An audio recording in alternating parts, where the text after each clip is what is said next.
Hello everyone, we are Farmer's Friend. I'm Andrew, this is Jacob, and this is Beyond. A third of food produced worldwide is either lost or wasted, and this problem will only exacerbate as India's population increases. Studies have shown that by 2050, India's population will actually exceed that of China's at 1.6 billion, making it the world's most populous nation. This is a map of the food waste around the world. And as you can see, as red being the pre-consumer waste, India has more food loss at the pre-consumer level, whereas the United States, which is a developed country, has more food waste at the post-consumer level. So there are two main reasons why developing nations such as India and Africa are facing extensive post-harvest food loss. Number one being lack of proper storage facilities, and number two, a significant price drop during pre-harvesting season. This graph over here shows the top 10 crops that are thrown away annually in India. Do take of the units, that's in millions of tons. For our business, for now, we'll be focusing on these products highlighted in green, and that's primarily because they have a short shelf life span.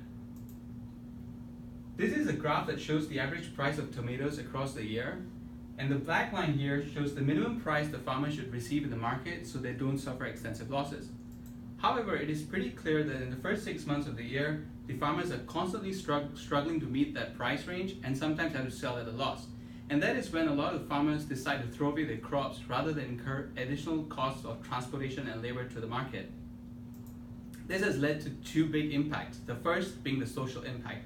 It is being estimated 11% of Indian farmers are committing suicide just because of the financial constraints. The next big impact is on the environment. It is expected India is throwing away 56 million tons of food waste, which is contributing to 100 million tons of greenhouse gas emissions. So to begin to address these problems, our solution connects sellers to buyers. Our sellers are farmers, and we attract them with a price guarantee to help them break even. The buyers are NGOs who help feed the hungry, and we attract them with low-cost food supplies. We're not the only ones who do such things. Food brokers also distribute food, but they typically use a long-term contract where we have instantaneous sales.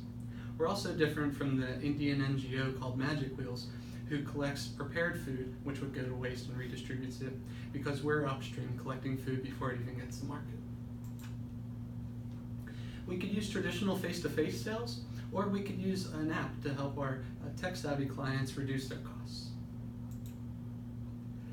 The app would work by logging in as a buyer or seller, telling us how much quantity they have available or how much quantity they have in need. And within 24 hours, we can give them an offer, and with verification, we can deliver the goods. We've done our due diligence on the financial side. Using tomatoes as our case study, we found that we could buy them at 6 rupees and sell them again for 9, which gives us enough of a margin to include our transportation costs. We'll switch over to US dollars. That allows us a profit of $12 per ton, which helps us to offset our $27,000 of expected annual expenses in the first year. So to hit those marks, the quantities that we would see from just 12 farmers would be enough to satisfy the needs of 163 buyers. Because of the difference in proportion between those two, we think that's our biggest challenge. But we think we can overcome the challenge by incorporating hotels and restaurants who also need food. Opportunities to grow in the future are to offer additional lines of produce to help us get sales throughout the year. We can encourage sustainability to get a healthier product and to reduce costs even further for the farmers. And we can differentiate from our competitors by offering other resources through our connection network, such as labor and equipment. We project to be able to have this going within a year with proper testing. So to summarize, we're facilitating a circular economy by reducing food waste for farmers and encouraging their standard of living in a way that will also help feed the hungry. So thank you for your time. We're now ready for your questions.